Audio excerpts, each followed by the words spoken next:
கயல் சீரியல்ல அடுத்து என்ன மாதிரியான விஷயங்கள் நடக்க போகுது அப்படிங்கிறத நம்ம பார்க்கலாங்க. ஸோ இப்போ பார்த்தீங்கன்னா, நம்ம தேவிக்கு வந்து அவளோட குழந்தை ஞாபகம் வந்துருச்சு. குழந்தைய எப்படியாவது கூட்டிட்டு வரணும், குழந்தைய பார்க்கணும் அப்படின்னு சொல்லிட்டு தேவி ரொம்பவே அழுகுறாங்க.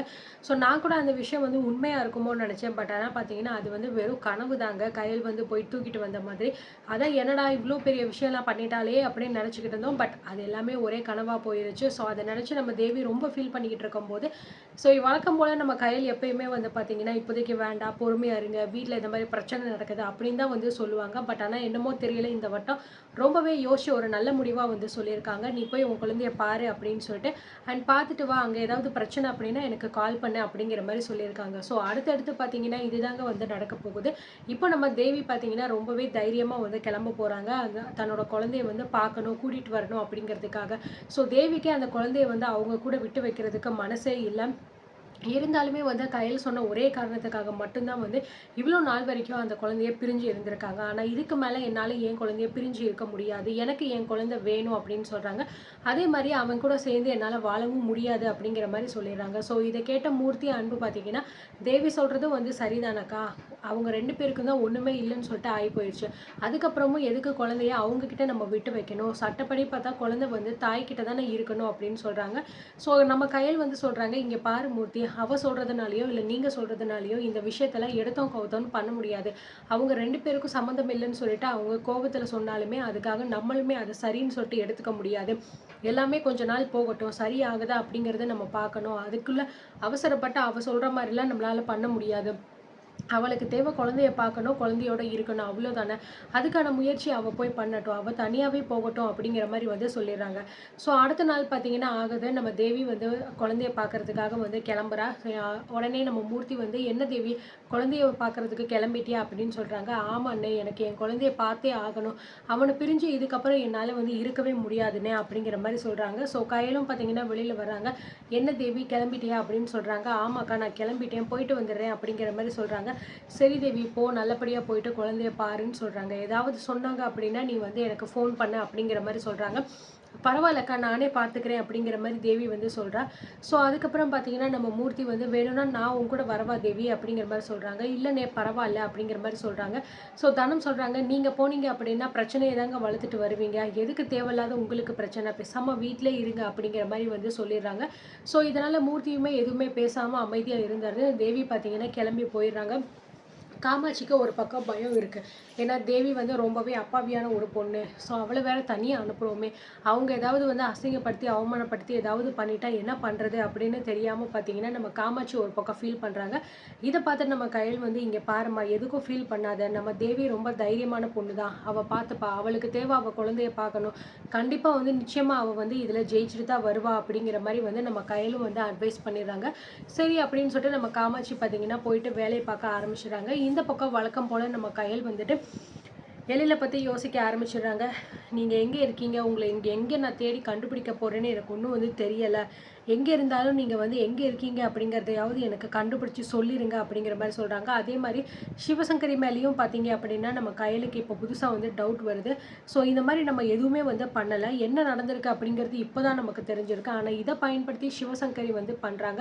அது மட்டும் கிடையாது. எழில் காணாம போயிட்டாங்க அப்படின்னா, சிவசங்கரி இதுவரைக்கும் ஒரு தடவ கூட வந்து அழுகவே இல்லையா அப்படின்னு சொல்லிட்டு பார்த்தீங்கன்னா, நம்ம கையலுக்கு வந்து டவுட் வருது. ஒரு வேளை வந்து எழில் எங்க இருக்கான் அப்படிங்கிற விஷயம் சிவசங்கரிக்கு தெரியுமோ?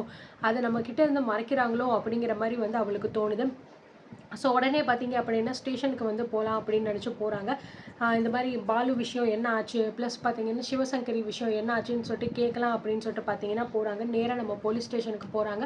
ஸோ போலீஸ் ஸ்டேஷனுக்கு போனா, அங்க பார்த்தீங்க அப்படின்னா, கோபி வந்து நின்னுகிட்டு இருக்காரு. ஸோ கயல பார்த்தோனே வந்து, வாம்மா கயல், வந்துட்டியாம்மா? தயவு செஞ்சு என் தம்பி பாலு எதுவுமே பண்ணலன்னு சொல்லிட்டு நீயாச்சும் நம்பும்மா. ஏம்மா இப்படி பண்றீங்க? மாப்பிள வேற எங்க மேல இருக்கிற கோவத்தினால அவர் என் தம்பி பாலு மேல வந்து கேஸ் குடுத்துட்டான். நான் எவ்வளோ தான் போராடினாலுமே அவங்க வந்து அந்த கேஸ வந்து வாபஸ் வாங்கவே மாட்டேங்கிறாங்க. அது மட்டும் கிடையாது, ஜாமீன்லயும் என் தம்பிய விடமாட்டேன்னு சொல்லிட்டு ரொம்பவே வந்து பண்ணிக்கிட்டு இருக்காங்க. இப்படியே போனா என் தம்பியோட வாழ்க்கையே கெட்டு நாசமா போயிரும்மா. அவன பார்க்குறதுக்கே எனக்கு அவ்வளோ பாவமா இருக்கு.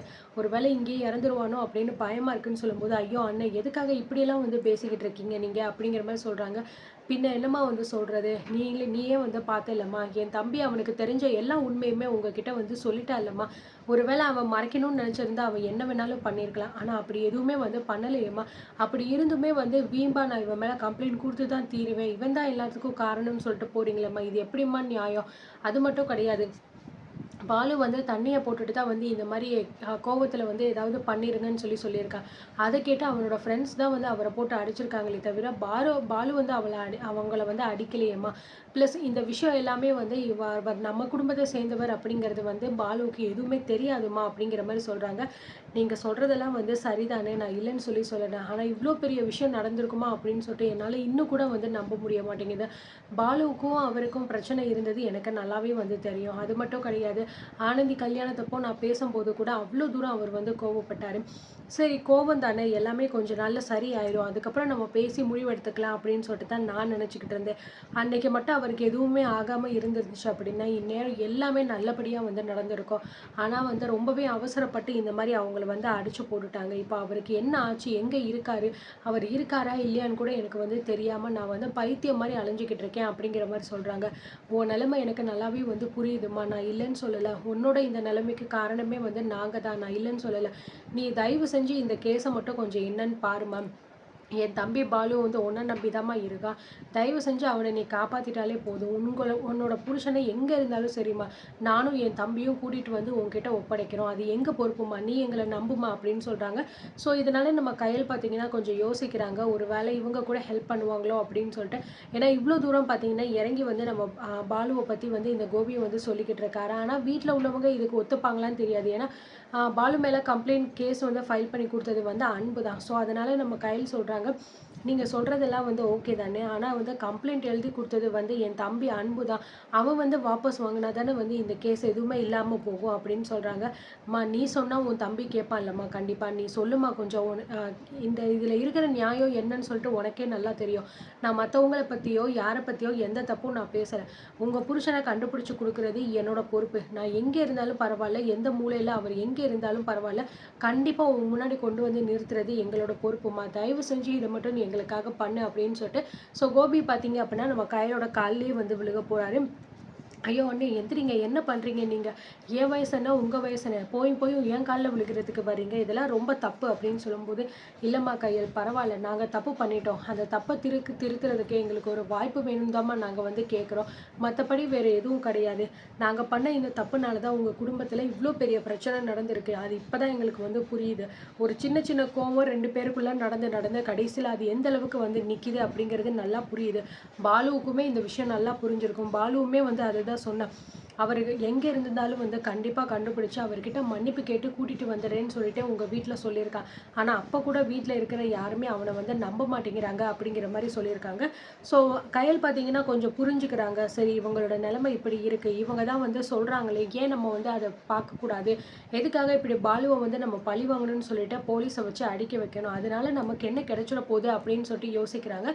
உடனே நம்ம கோபி கிட்ட வந்து சரி நீங்க எதுக்கும் கவலைப்படாதீங்க. நான் அன்பு கிட்ட இந்த விஷயத்த பத்தி பேசிட்டு பாலுவ வெளிய எடுக்க நான் வந்து சொல்றேன் அப்படிங்கிற மாரி சொல்றாங்க.